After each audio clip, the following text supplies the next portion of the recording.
Hello hello everyone, welcome to Ekta की पाठशाला। एकता की पाठशाला में आपका हार्दिक स्वागत है, हार्दिक अभिनंदन है। आज हम करेंगे करंट अफेयर 13 दिसंबर के। तो आज का पहला क्वेश्चन है, प्रधानमंत्री नरेंद्र मोदी ने 11 दिसंबर 2023 को युवाओं के विकास के लिए कौन सी पहल शुरू की है? Which initiative has been launched by prime minister Narendra Modi for the development of youth on December 11, 2023? Vikas Bharat @2047 voice of youth developed India at 2047 voice of youth, ये जो है पहल लॉन्च की गई है। इनिशिएटिव जो है प्रधानमंत्री मोदी जी के द्वारा 11 दिसंबर 2023 से शुरू किया है। आज का दूसरा क्वेश्चन है, जम्मू और कश्मीर पुनर्गठन संशोधन विधेयक 2023 जो कि पिछले कल यानी 12 दिसंबर को इस पर जो है फैसला आया है कि ये असंवैधानिक है। तो क्या क्वेश्चन है, 2023 के अनुसार उपराज्यपाल द्वारा विधानसभा के लिए किसे नामित किया जा सकता है? किसे नामित किया जा सकता है जम्मू कश्मीर की विधानसभा के लिए? According to the Jammu Kashmir reorganisation amendment bill 2023, who can be nominated to the legislative assembly by the lieutenant governor? तो ये कश्मीरी प्रवासी समुदाय से अधिकतम 2 सदस्यों को नॉमिनेट कर सकता है। कौन? लेफ्टिनेंट गवर्नर, उपराज्यपाल जम्मू का। अब ये जो है जब तक जम्मू कश्मीर केंद्र शासित प्रदेश है तब तक के लिए ये मान्य रहेगा, क्योंकि लेफ्टिनेंट गवर्नर जो है केंद्र शासित प्रदेशों में रहते हैं। तो जब तक केंद्र शासित प्रदेश है तब तक लेफ्टिनेंट गवर्नर जो है यहाँ पर नामित कर सकता है, नॉमिनेट कर सकता है कश्मीर के प्रवासी समुदाय से 2 सदस्यों को। जब ये मान लो जम्मू कश्मीर को राज्य का दर्जा दिया जाएगा तो फिर ये इस बिल को फिर से अमेंडमेंट करना पड़ेगा। और 12 दिसंबर को जो है ये फैसला आया है हाई कोर्ट के 5 बेंच कोर्ट से, सुप्रीम कोर्ट से जो है 5 जजेस बेंच का जो है निर्णय लिया गया है कि ये जो फैसला था धारा 370 हटाने का, ये पूरी तरह से संवैधानिक रूप से जो है इसका फैसला था। और साथ में ये जो है ऐसा भी दिया गया है कि अगले 2024 के सितंबर तक जो है जम्मू कश्मीर में जो चुनाव हैं वो बहाल किए जाएं 2024 तक। तो आई होप आपको जो है ये क्लियर हो गया होगा। और ये भी फैसला आया है कि जो 370 धारा थी वो क्या था, एक अस्थाई रूप था और उसे हटा दिया गया है। राइट, चलिए आज का तीसरा क्वेश्चन देखते हैं कि हाल ही में भारत में सबसे अधिक वेतन पाने वाले सीईओ कौन बने हैं? Who has recently become the highest paid CEO in India? तो ये बने हैं थियरी डेलापोर्ट जो है सबसे ज्यादा सैलरी पाने वाले सीईओ भारत के सीईओ बन गए हैं।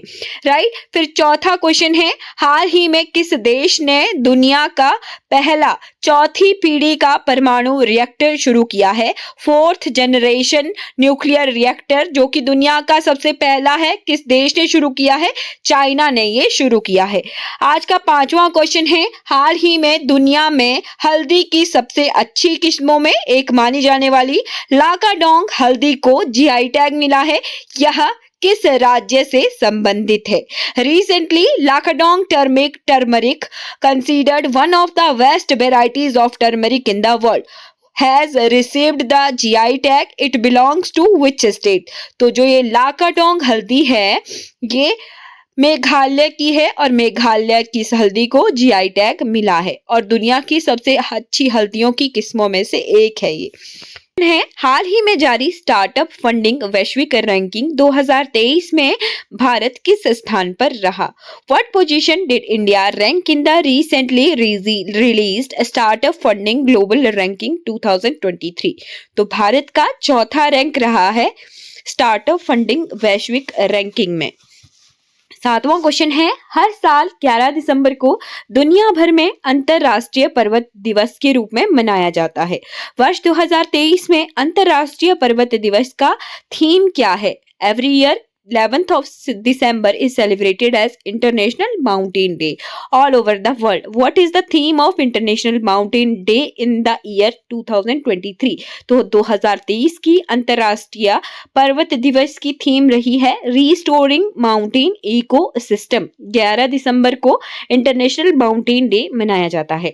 अगला क्वेश्चन है, हाल ही में किस टाइगर रिजर्व को ट्रांसफॉर्मेटिव सस्टेनेबल टूरिज्म पोटेंशियल के लिए प्रतिष्ठित कैलाश श्रृंखला पुरस्कार दिया गया है?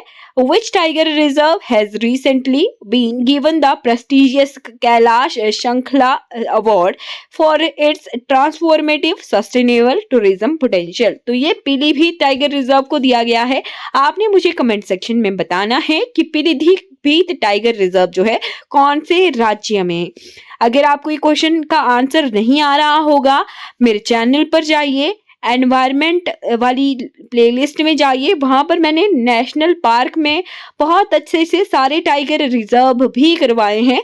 आई होप आप वो प्लेलिस्ट जरूर चेक करेंगे। आज का नवा क्वेश्चन है, भारत की पहली उपग्रह आधारित गीगा फाइबर सेवा हाल ही में किस कंपनी द्वारा शुरू की गई है?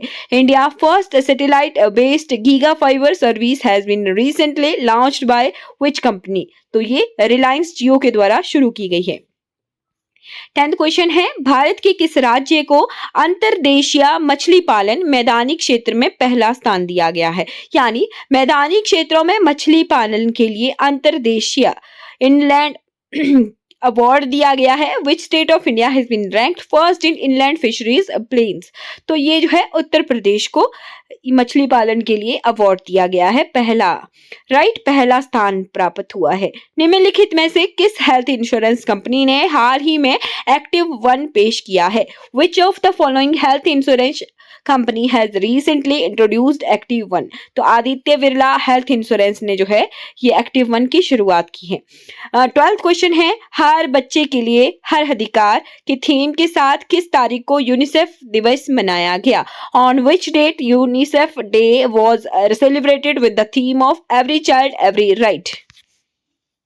तो ये 11 दिसंबर को जो है ये मनाया गया यूनिसेफ डे। 11 दिसंबर को हमने दो डेट्स देखी आज, एक इंटरनेशनल माउंटेन डे यानी अंतरराष्ट्रीय पर्वत दिवस और एक UNICEF day. International mountain day की भी हमने थीम देखी है रिस्टोरिंग माउंटेन इकोसिस्टम, और यूनिसेफ डे की है हर बच्चे के लिए हर अधिकार यानी every child has every right. 13th question है, भारत और वियतनाम की सेनाओं के बीच विनवेक्स 2023 नाम से सैन्य अभ्यास 11 से 21 दिसंबर तक कहां हो रहा है? Where is the military exercise named VINBAX? Bharat और वियतनाम के बीच में है ये, between the armies of India and Vietnam, held from 11 to 21 December. तो ये हनोई में की जाएगी, राइट।